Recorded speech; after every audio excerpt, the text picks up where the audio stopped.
ውሃ ህይወታችን ነው ከውሃ አልባ ምን ሆናችን ካለ መታጠብም ይሁን ለመስራትም ይሁን ለመጠጣትም ይሁን ያው ውሃ ሀባምቦ ውሃ መኖሩ በፊት በጣም ተሰቃይተው ዲባኖስ ይቀደ ነበር 4 ሰዓት ነው የሚፈጀን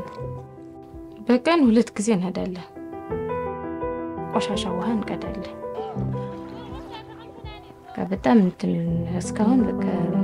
ልገልጽ ራሱ በቃ ያስጠላኛል በቃ እሱን ላስታውስ ማለት ነው ባምቦ የሚባል የመጣው አሁን ቅርብ ሰዓት ነው ባምቦ የውሃ ሲበላሽ እዛ ነው ምን ደውል ዝሮ ያው ስራ ሲመጣ መጀመሪያ ያለውን ስራ እናጠናለን ከባድ ቀላል የሚለውን ማለት ነው ከዛም የሚያስፈልገው ነገር ይዘን ወደ ስራ እንሄዳለን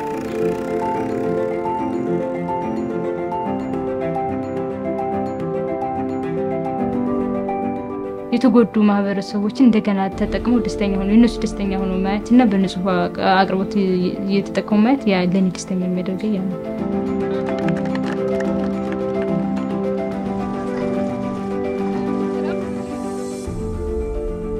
ልጆቼ በስነ ስርዓት ይማራሉ በቂ